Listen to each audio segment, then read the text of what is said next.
రావడం ముఖ్యమంత్రి జగన్ గారు ఇసుక మీద కొట్టాడు, లేబర్ మీద కొట్టాడు, మా కడుపు కొట్టాడు. ఆ ముఖ్యమంత్రి కాదు, వేస్ట్. అది చాలు. ఇప్పుడు ఏంటి, ఎలా ఉంది పరిపాలన మీకు? ఏముంది పరిపాలన? ఏం పరిపాలన ఇదే?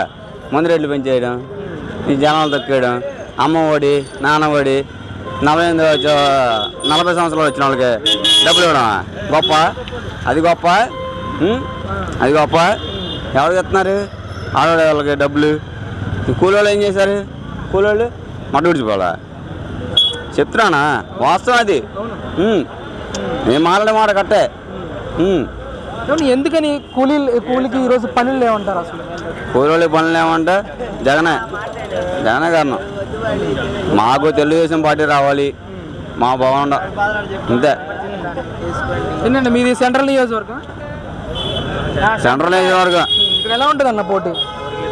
బోండమ్మ గెలుస్తాడు. బోండమ్మ ఎల్లమ్మళ్ళ సీని కాదు కదా, కింద కూడా రాడు పక్క. జగన్మోహన్ రెడ్డి గారు రెండో అవకాశం అడుగుతున్నారు. 2 నెలల్లోనే ఎలక్షన్ ఉంది. ఈసారి ఎవరికి పట్టం కట్టే అవకాశం ఉందంటారు? బోండమ్మనే అన్నా, బోండమ్మా నాకు ఇచ్చిన ఒకనా న్యాయం చేస్తాడా? అది అది ఎవడో వచ్చి నా వెల్లంపల్లి నా తొల్ల ఎవడో ఏం చేయడు. ఇది బాగా పక్క. సీఎంగా ఎవరు గెలుస్తారంటారు? ఒకటి విషయం చెప్తానా అన్నా, ఒక్కటి క్లారిటీ చెప్పేస్తాను నీకు. ఇను తెలుగుదేశం పార్టీ వస్తే మా కూలీలంతా బాగుపడతాం అన్న, మా పేదలంతా బాగుంటారు. వాస్తవం అది. వైఎస్ఆర్ వచ్చాడనుకో వీళ్ళ మన కాదు, ఈ 10 మందిలో ఒక 20 మంది చచ్చిపోతారు. చచ్చిపోతారు, నిజమా? చచ్చిపోతారు. ఎందుకంటే ఆడే అమ్మాయి ముందు ఏంటన్నా, ముందు ఆడిది ముందు లెక్కర నాణ్యమైన మద్యం లేదా? లెక్కర ఎవరిది? ఆడదేగా. ఏమంటున్నాడు? బొచ్చ నా బొచ్చు. నాణ్యమైన మద్యం లేదా ఈరోజు? నాణ్యమైన మద్యం ఏమన్నా? వాళ్ళ మీద మనం కొనుక్కోవాలి, వాళ్ళు ఇచ్చింది మనం తీసుకోవాలి.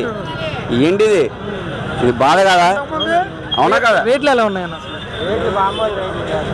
రేట్లా వెళ్ళి నా మ్యాంక్స్ ఉంటే లేదు, మనకు వచ్చిన రేటే వాళ్ళు ఇస్తారు. సీఎంగా ఎవరు గెలుస్తారు? సీఎంగా చంద్రబాబు అన్న, చంద్రబాబే గెలుస్తాడు. చంద్రబాబే రావాలి, చంద్రబాబే సీఎం పక్కా. రైట్. నమస్తే బాబాయ్, మీ పేరు? నా పేరు రత్నం బాబు. ఏం చేస్తుంటారు బాబు? బిజినెస్ చేస్తాను. ఎలా ఉంది బిజినెస్ పరంగా ఈరోజు రాష్ట్రంలో? కరోనా వచ్చిన తర్వాత మొత్తం పోయింది. సన్నకారులు అందరూ కూడా పోయినట్టే. ఎవ్వరు కూడా సరైన రీతిలో బతికెళ్ళలేదు. ఏ గవర్నమెంట్ కూడా ఎవరికి సాయం చేసేది లేదు. అసలు ఏ గవర్నమెంట్ మంచిది కాదు. అంటే మరి ఏంటి, మరి వచ్చే ఎలక్షన్ కూడా దగ్గరలోనే ఉంది. ఏముండదు, వచ్చే ఎలక్షన్ ఉంటే ఎవరు డబ్బులు ఉంటే వాడికి ఓటేస్తారు అంతే. అంతకు మించి వేరే ఏమి ఎవడేది. నువ్వు డబ్బులు ఇచ్చా అంటే నీకు ఓటేస్తా. అట్లా తయారయ్యారు ప్రజలు కూడా. ఎవరికి సరైన నాయకుడిని ఎన్నుకుందాం లేదు. సరైన నాయకుడు ఎవరు? డబ్బులు ఇస్తే నాయకుడు. అది ఇది యథార్థం. ఎవ్వరు కూడా స్వస్థంగా సేవ చేసేవాడు ప్రపంచంలో ఎవ్వరు కనపడతలే నాకు.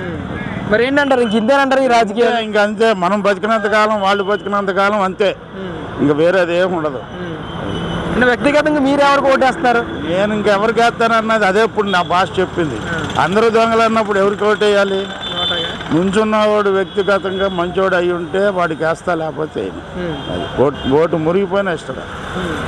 ఎలా అనిపించింది జగన్ గారి పరిపాలన? అరే నేను మళ్ళీ ఇన్నిసార్లు చెప్పినాను, నువ్వు అదే చెప్తున్నావు అంటే నాకేం చెప్పను నేను. జగన్ గారు ఏంటి, చంద్రబాబు నాయుడు ఏంటి, లేదా ఆయన మోడీ గారు ఏంటి, కాంగ్రెస్ ఏంటి, ఎవ్వరూ సరైన వాళ్ళు. వాళ్ళ రూపాయి కోసం, వాళ్ళ సంపాదన కోసం వాళ్ళు తయారు చేయడం. ప్రజలకి న్యాయం చేసి ప్రజల గురించి పోరాడేవాడు మాత్రం మీ పేరు? నమస్తే, నీలకంఠం. ఏం చేసిండో పెద్ద? ఇదే జాంకాయ వ్యాపారం. మరి జగన్ గారి పరిపాలన ఎలా ఉంది? జగన్ పరిపాలన ఎట్టగా ఉందిలేండి.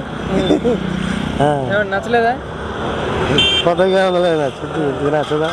2 నెలల్లోనే ఎలక్షన్ ఉంది కదా, ఈసారి ఎవరు గెలుస్తారంటారు? వాళ్ళు ఈసారి ఎవరైనా చెప్తామండి, చెప్పలేము. ఎవరైనా చెప్పలేము. అంటే వ్యక్తిగతంగా మీరు ఎవరు కొట్టేద్దాం అనుకుంటున్నారు? మేమా ఈసారి టీడీపీకి వేద్దాం అనుకుంటున్నాం. ఏం బాబాయ్ ఎందుకని? ఎందుకనంటే అన్నీ పెరిగిపోయినాయి.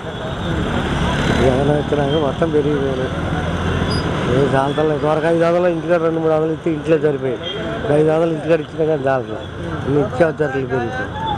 అది